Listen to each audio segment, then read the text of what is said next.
If you live around Kalamazoo, Michigan, then you likely know a few things about Dr. William E. Upjohn. You probably know that Dr. Upjohn, or W.E. as many called him, invented the friable pill and founded the Upjohn Company, now part of Pfizer. You might know that he built beautiful Brook Lodge and that Upjohn Park was named for him. But did you know that he owned the first car in Kalamazoo? That he instituted shorter work weeks, higher wages, and other benefits for his employees long before other local employers and the government did. And that he made his mark on the local landscape more than perhaps any one person ever has. Physician, industrialist, philanthropist, politician. Dr. Upjohn was all of these, and perhaps above all, a problem solver. By simply living, working, and playing around Kalamazoo, you will encounter many of the problems he solved in the form of many business, educational, cultural, and charitable institutions that we still cherish today, including the one he called the most important thing I ever did. We just revered the image of him because we realized how much he had done and how he cared for people. He had to be an incredible inspiration to be around. He would challenge people to think in ways that they never would have otherwise imagined. He really went to some unusual lengths in some instances to help those who were in need. Born on a farm near Richland in 1853, William Erastus Upjohn earned a medical degree from University of Michigan at age 22, following the standard 2-year course of study. For the next 10 years, he practiced medicine out of a small building in nearby Hastings. Effective medications, even for a big city physician, let alone a country doctor, were few in those days. Pills, for example, were so hard that they literally passed through the patient intact. But Dr. Upjohn had a solution. Experimenting in his attic shop, he hit on the idea to combine powdered formulas in a revolving pan using a spray device. The result was a friable pill that could be reduced to a powder under the thumb. With it, he founded a company that grew into one of the area's largest employers, became one of the country's largest pharmaceutical makers, and gave him the wherewithal to tackle countless other problems he and others faced. Case in point, in 1895, Dr. Upjohn bought 40 acres of largely untamed forest and wetland near Augusta and set out to tame it. Before he was through, Brook Lodge, which he fondly referred to as his farm, covered some 170 manicured acres. He built numerous buildings and fountains, a lap pool, greenhouse, walking trails, and acres of gardens. By installing a turbine and batteries, he kept the entire estate off the electrical company's grid until the 1920s. The water power would start the generator, and the generator would provide enough electricity for them to do their reading or whatever they did in the evening. And when they went to bed, then they turned that off, and they used kerosene lights again. So he was very saving of that electricity. A friend and admirer of botanist Luther Burbank, Dr. Upjohn became an expert in the cultivation of peonies. In fact, many people outside of Kalamazoo actually knew him more for his peonies than his pill company. People came out here from miles away to talk with him or to get the little starter parts of the peonies. What he did, in addition, was to give them away when they were in full bloom to the churches and the schools. And I can remember the smell of those peonies in our own home and still treasure that memory today. Brook Lodge became a place for Dr. Upjohn to relax with his family, entertain guests, and host his employees. Dr. Upjohn cared deeply for his workers, and he showed it by instituting many benefits years, sometimes decades, before other employers. In the early 1900s, a 60-hour work week was the norm for factory workers. Dr. Upjohn gradually reduced the hours for his employees to 40, 7 years before Congress made it the national standard in 1938. But he never reduced their pay. That was a huge thing. Apparently other companies were angry with him, but He didn't care. He thought that was the right thing to do for people. He wasn't afraid to share those rewards. And I believe he thought long and hard about what that reward sharing ought to be, and that it shouldn't be placed all in one person's bank account. Dr. Upjohn also cared deeply about local citizens and quality of life in Kalamazoo, telling close confidants that he truly believed God had given him his great wealth in order to help other people.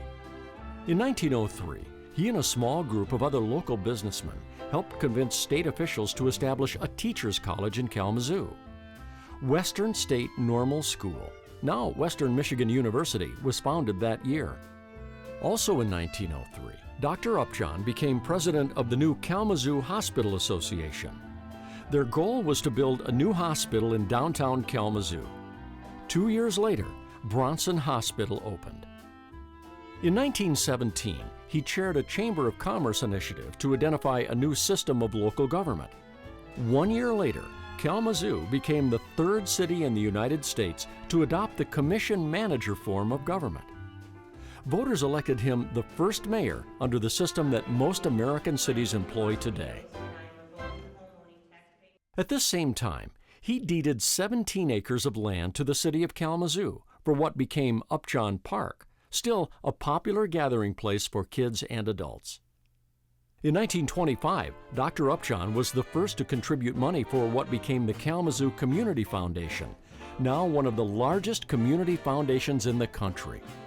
Dr. Upjohn provided half the funds to buy the land that became Millam Park Golf Course, and all the funds for the Civic Auditorium. Both opened in 1931 and are still going strong today. You see that basic caring of how people used their time was sort of a basic feeling he had, because he thought everyone should have dignity, time with their families, and time for pleasure. He felt that very strongly. People didn't have to work all the time. They should be good people and use their leisure wisely. So I think he was very kind of high-minded about that part, which was neat to know. Much of Dr. Upjohn's philanthropic effort was done outside the public eye, but still made a profound impact on area residents. At the time of the 1929 stock market crash, Dr. Upjohn was a board member of a local bank. He was fearful that the bank would fail and that many people with mortgages there would suffer. So he arranged for the Upjohn Company to sell $500,000 worth of government bonds that it owned, and he asked the bank to identify the poorest mortgages and loans that it had, and that the company, the Upjohn Company, would buy them. So the bank, in fact, did later fail, but all of those mortgages were safe, and the individuals who owned them, many of those mortgages, incidentally, were commercial mortgages as well. Another sign of his concern and foresight was a bank deposit insurance plan to protect small savings account holders that he wrote, published, and sent to experts in Washington, D.C. Most interesting thing to me is that that plan, written in 1905, really was a forerunner, in one sense, of the Federal Deposit Insurance Corporation, which was not enacted by Congress, actually, until the 1930s. Perhaps because he was raised on a farm and loved to retreat to his own Brook Lodge farm, Dr. Upjohn held great admiration for farming and felt that behind all industry and art was the farmer and agriculture. In the darkest days of the Great Depression, he turned to agriculture to address the unemployment crisis sweeping Kalamazoo and the rest of the country. The small working farmer earns his living on the land. He works the soil to feed and clothe this country, and he buys much of the nation's goods. 1/4 of the American people live by the land. Well, by 1931, it was clear that the economic situation in the United States was more than just a temporary business slowdown. In Kalamazoo, there were widespread factory layoffs, and soup kitchens were started to help those who were in need. At that time, of course, people could not turn to the government for help. There were no food stamps, there was no Social Security, no Medicare or Medicaid, so they were really on their own. Now in his late 70s, Dr. Upjohn had for several years devoted considerable thought to the problem of unemployment and what might be done about it.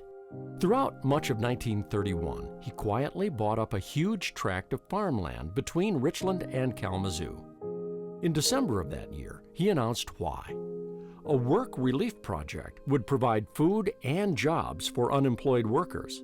When the Depression came, he ached for the people without jobs and thought about it, and then developed this idea in his mind to develop the farm where people could go and at least have their self-esteem, which he realized was important. Dr. Upjohn explained his plan to the Kalamazoo Gazette. The whole plan, he said, is founded on the answer to the query, why is employment ever available? That answer is Easy and understandable. Employment is available simply and only because the worker is in touch with his required proportion of the stored up wealth of the world: land, goods, machinery, scientific knowledge. Unemployment means that the worker has lost touch with such stored up energy.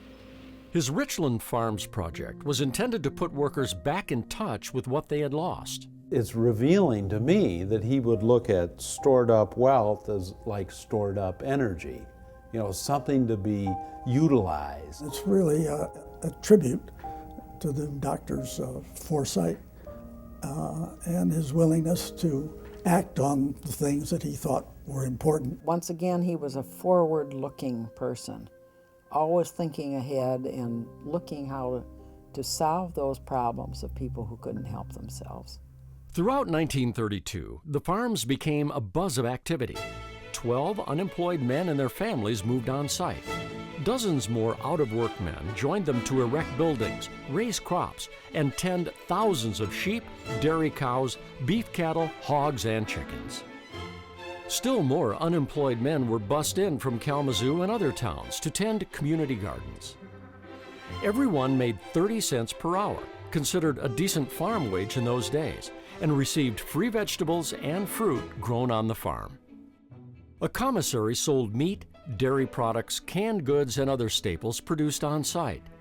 The farm's workers bought goods at cost. All others paid retail. Yes, the farmer is the man. The farmer Over the next few years, tons of produce were distributed free to local relief agencies and nonprofit groups, such as the Lakeside Home for Boys and Pretty Lake Camp. The farmer is the man who feeds them all. Despite the nonprofit, tax-free status of the operation, Dr. Upjohn insisted that all real estate taxes continue to be paid to the Richland and Comstock townships in which the land resided. By the end of the first year, the Upjohn Richland Farms had grown to more than 1,600 acres and had become a model of a modern farming operation. But Dr. Upjohn saw only the first year's harvest. On a cold mid-October morning in 1932, he arrived at the farms to visit staff. Pointing to a tree on a hill, he spoke of his plan to build a factory on the spot that would turn sheep wool into clothing and cowhide into shoes for unemployed workers and their families. The next day, Dr. Upjohn was taken ill and quickly weakened. He died October 18, 1932, at his beloved Brook Lodge estate. He was 79. Perhaps sensing that his time was limited, Dr. Upjohn had taken steps to ensure that what he called the most important thing I ever did would continue for future generations. Just 3 weeks before his death, he established the W.E. Upjohn Unemployment Trustee Corporation, which included all the Richland farmland and 10,000 shares of Upjohn Company common stock.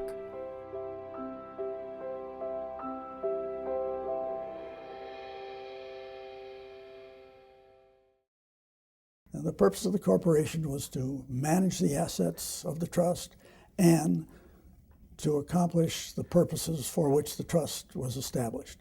For research into the causes and effects of unemployment and to study and investigate the feasibility and methods of insuring against unemployment.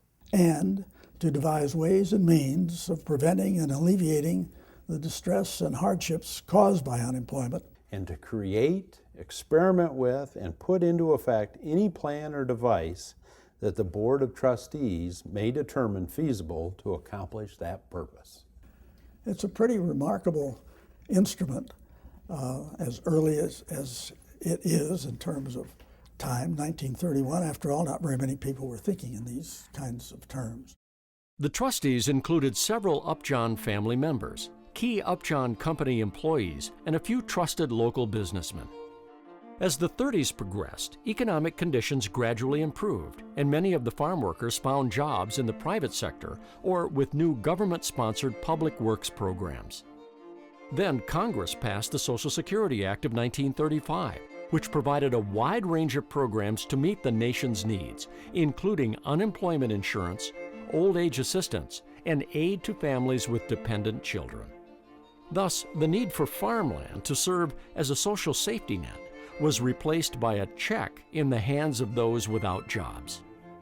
The Upjohn Richland Farms continued as a full-fledged farming operation, but less and less as a Depression-era relief program. After consulting with local leaders and national experts, the trustees considered other solutions to their mission, including promoting better business management and improving the community climate for development. In 1939, they funded a study of local unemployment carried out jointly by the City of Kalamazoo and Kalamazoo College.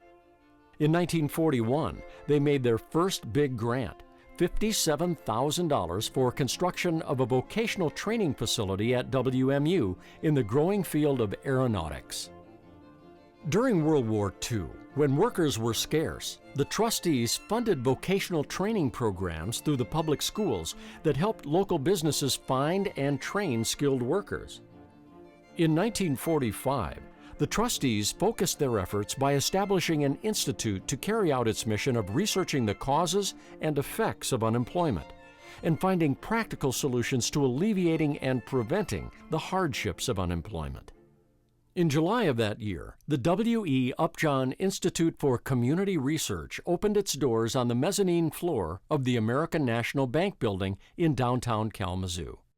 Its first project was to help returning veterans find jobs.